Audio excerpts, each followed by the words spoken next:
Cast of Barbie are here, and last night at the premiere they painted the town pink. Landmarks including the London Eye, Trafalgar Square and the Royal Festival Hall, all lit up by Barbie. And we're so excited because two of the stars, Margot, Robbie and America Ferrera, will be walking down our pink carpet in just a moment. Oh, I can't. I literally can't. I know. Well, we've been waiting for this film release for what seems, well, like years. And at last night's premiere, Barbie turned the silver screen pink with rave reviews. The stars are here, everybody. Please welcome Margot, Robbie and America Ferrera.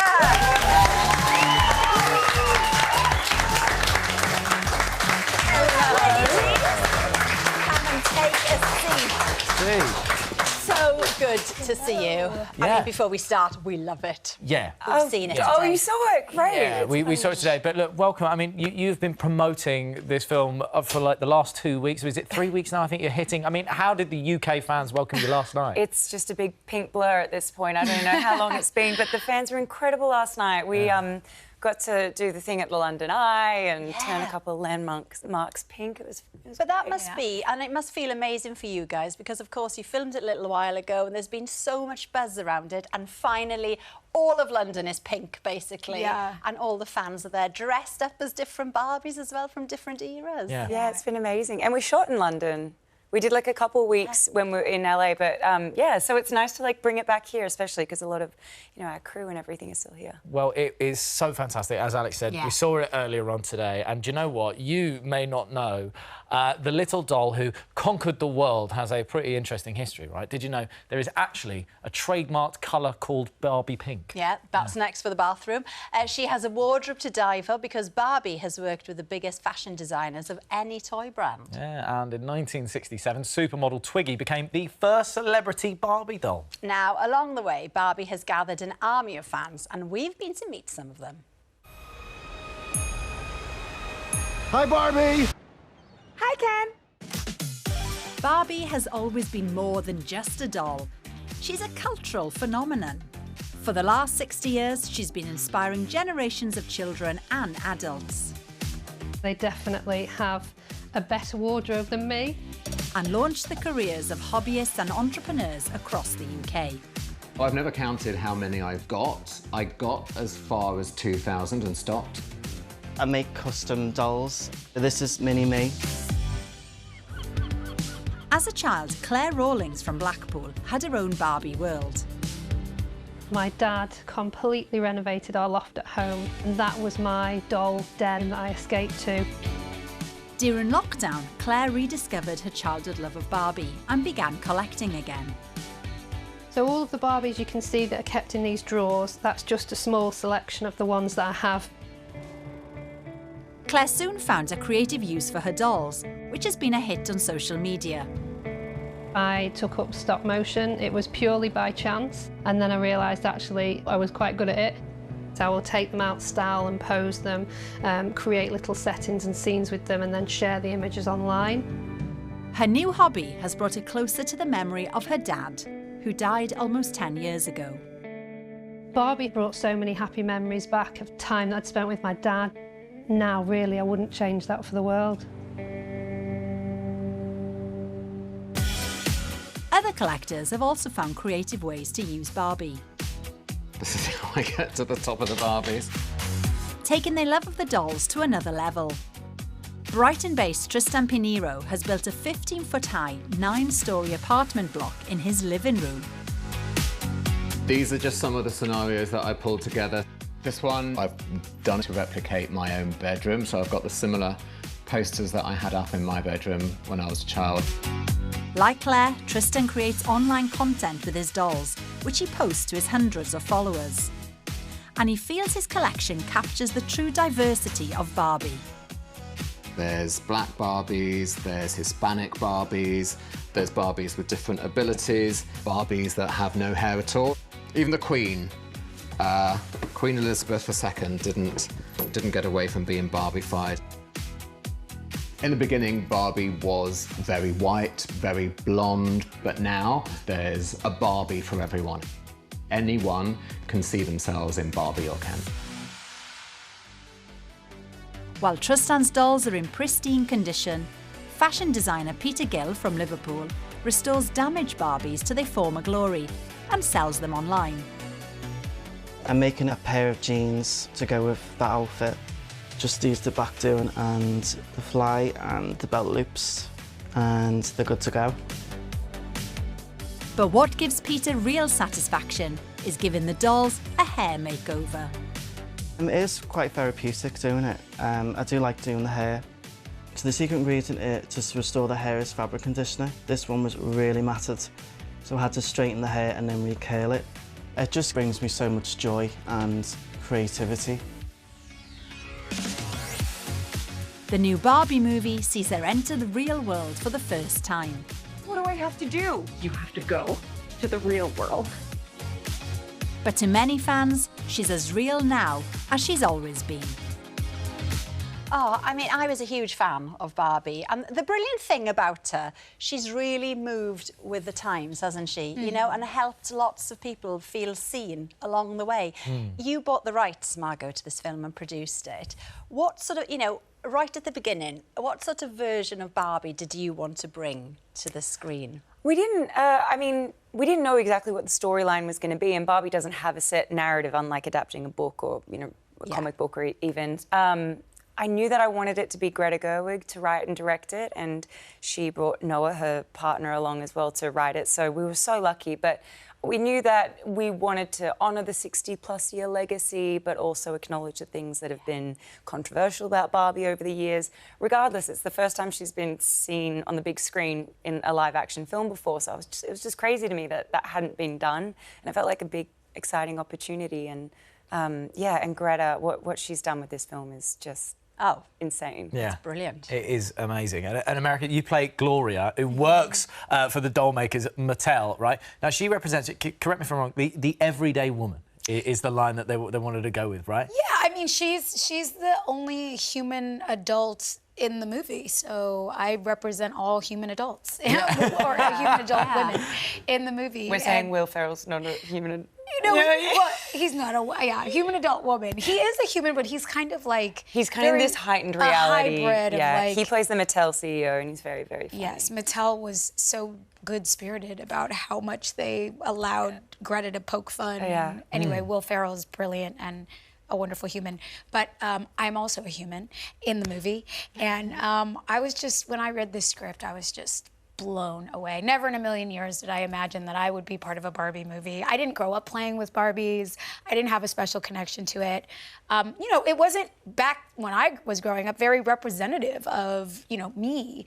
But as you just mentioned, the Barbie has evolved and changed to include so many more of us, and Greta's, the way she unlocked this story and this script to just have such a joyful but thoughtful, fun conversation about all the things that Barbie has meant. And there is no Barbie without humans, you know, so it's got to be about that relationship. And Gloria and Barbie have a relationship in the movie. And I would say that they both kind of come away changed by it. Yeah. There's one bit, we won't give it away, your speech, unbelievable. Yeah. Thank you. Just watch for that when you go and see it. So good. Now, the iconic doll comes to life when she leaves Barbie Land for the first time to see the real world, with the ever-faithful, slightly pathetic sometimes, Ken by her side. I'm coming with you. Okay. Wow, this is the real world. What's going on? Why are these men looking at me? Yeah, they're also staring at me.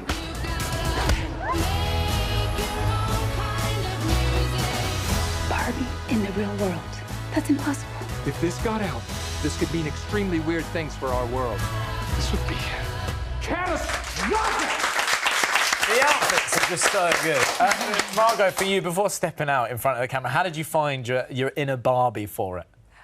Oh, gosh, I don't know. I mean, it's kind of easy to find it when you're on a set like this. We had everything built, real life-size dream houses and the Barbie Corvettes. And, I mean, the sets were just insane. You couldn't walk onto the Barbie Land set and not be, you know, kind of in the zone. It was actually hard to not, like, rise to the level of the energy on that set. Yeah, the thing that I loved in the film as well is that you're so true to how you know, kids and people would play with Barbies. Yeah. The dream house doesn't have stairs. No stairs. Don't need it. No. Just fly them down. Yeah, just fly them down, exactly. And, you know, walking around on your tiptoes as well. Did you have to do that at any point? Yeah, we did that. There's that shot that everyone's been talking about where we just kind of like step out of the high heels, but you stay in the eternal point. Until, of course, Barbie's feet go flat and she's... shambles. Yes. A disaster. Everyone's revolted by the flat feet in Barbie Land. Tell us, America, about this sleepover that all the Barbies had at a posh London hotel. And I think this was before filming as like a team bonding episode, wasn't it? Yeah. Yes. It was Greta and Margot threw a sleepover for the Barbies. I was not a Barbie, but I was always welcomed. And I had been told that it was going to be like a sleepover slumber party. So I heard sleepover slumber party and I found the only pink pajamas I had and thought that it was going to be a cozy, comfy, you know, like some people might bring, I don't know, stuffed animals or something. But I showed up in like a very cozy, comfortable kind of twin floral set situation, and everybody else looked adorable. Right.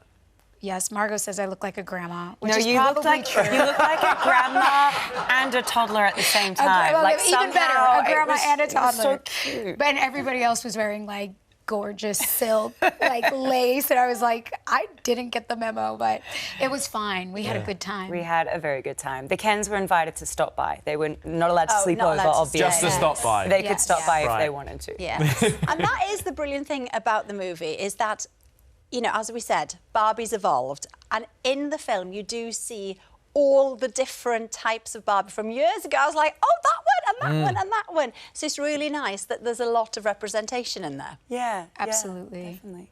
Is it true as well that Ryan Gosling said that there was one day a week where everyone had to wear pink? Is that right? Yes. Did you have to enforce that? Who didn't do it? That's what I want to know. Well, you know, some people were reluctant at first. So on Wednesdays we wear pink was the game, and if you didn't wear pink, there was an optional fine that would be donated to charity. And I'd say the grips were the most resistant to begin with. To be fair, all of us lot today, every single person behind the camera. I don't see anyone being that resistant to pink here in this studio, which I'm happy to see. But yes, then I decorated their truck for them. Since they weren't getting in the pink spirit, I snuck off and like covered the whole thing in pink streamers and glitter and everything. They got on board after that. Yeah. I think we should do it here at the One Show once a week, exactly. a pink day. Lovely.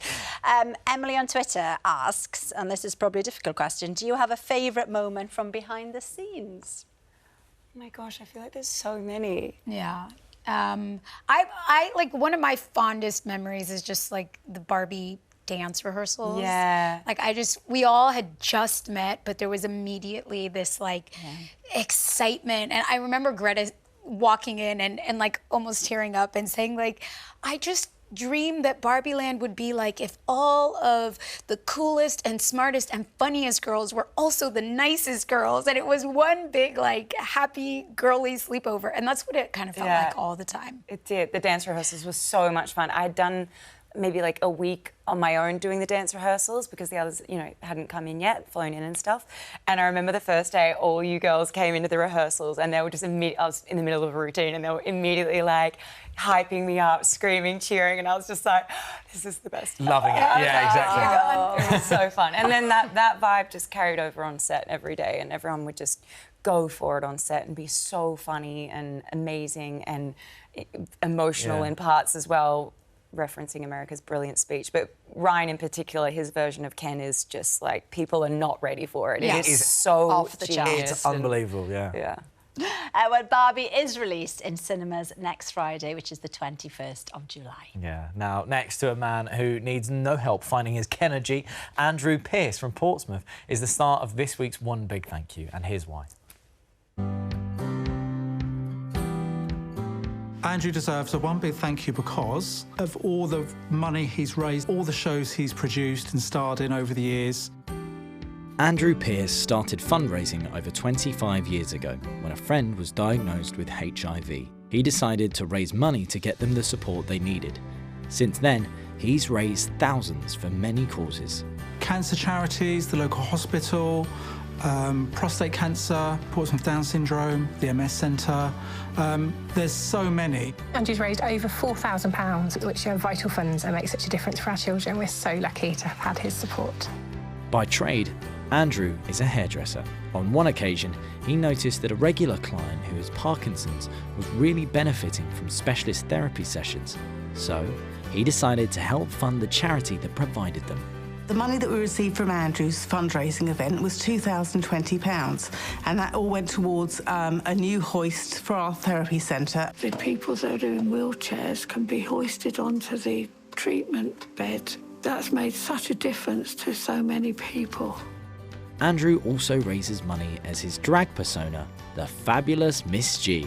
The Fabulous Miss G is a totally different person to Andrew. And he's so talented with his singing and dancing. The shows that he puts on are amazing, has a huge following, they all come back every year. In total, Andrew has raised over £300,000 for local charities, and he has no plans to stop. Having him as part of our community and our support has been life-changing for many of us. He makes my world and the world a nicer place. Well, we agree. So we sent Gabby Roslin along to give him the shock of his life by going undercover to play a high-maintenance bride.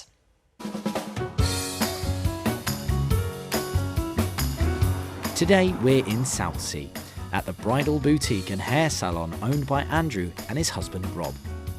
Rob's in on the plan, and he's allowed our crew in to set up hidden cameras all over the boutique and outside the salon at the back of the shop, where Andrew works full-time.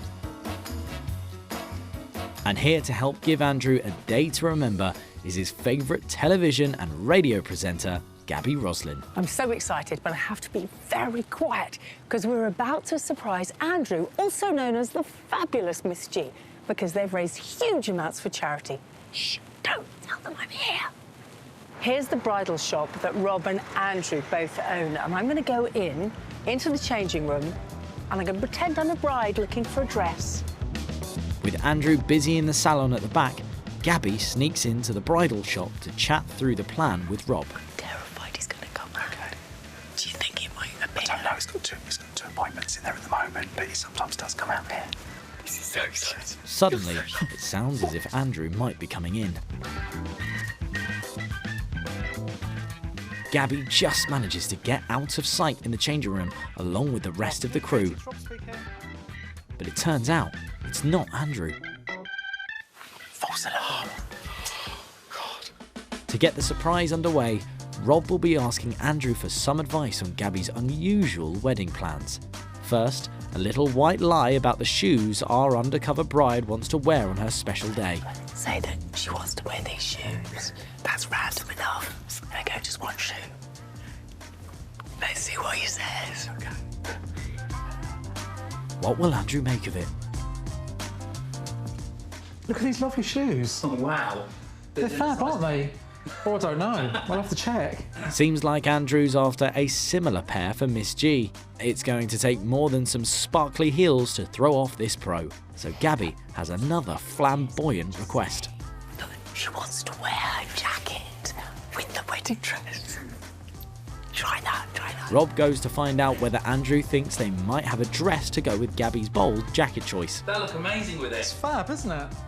Nothing is too outrageous for the Fabulous Miss G. Doesn't think I'm being difficult. No.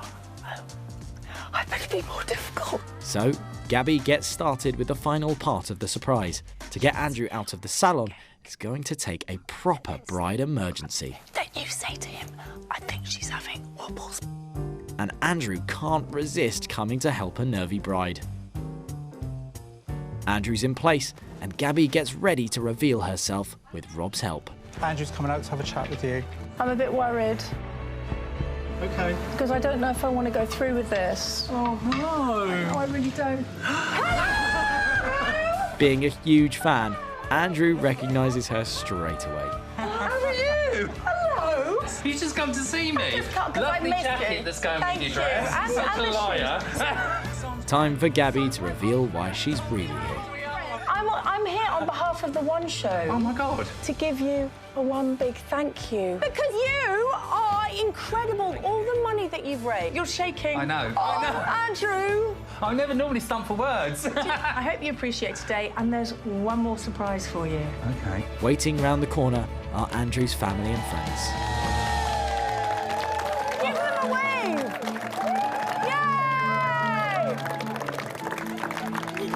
Yay! He's rather special, isn't he? So I did promise you more surprises. Go on. Honestly, the amount of money that he's raised and the things he does for everybody blown me away. So for me, this is a huge honour. But I think we should watch the screen, don't you?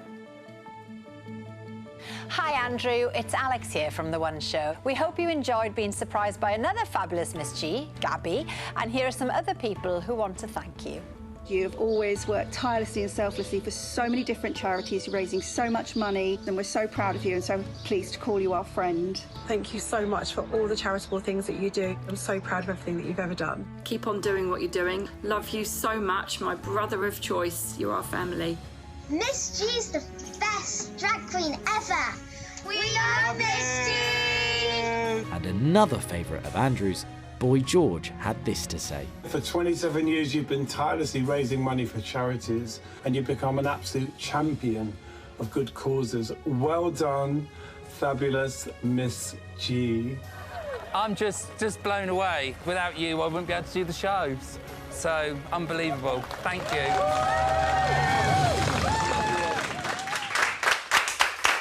Nice, wasn't it? It was Really fun. nice. No, and thank you so much to Gabby Roslin as well for being such a good sport. Yes, and if you know anyone who deserves a one big thank you, perhaps somebody who changed your life back in the day, maybe you haven't seen them since or didn't get the chance to thank them at the time, then do get in touch and we'll help you deliver a one big thank you. There you are, details on the screen now. Yeah. Some music. We've had so many messages come in for the show. Thank you so much. Margot, Lewis has asked on text here, he said, did you have a song you listened to during the Barbie filming just to help you get into character? Oh, Greta made a whole Barbie playlist, so we played that all the time, which was an eclectic mix of songs, actually. Xanadu was on there. A lot of music from Tootsie, a lot of disco. Yeah, it was... Always there, always keeping ready. the party alive, Yeah, exactly. And there are so many incredible ones. Thank you so much to America, Margot and Billy for joining us this evening. Absolutely. We won't be here tomorrow, but we are back on Monday. Have a fabulous weekend. Bye-bye.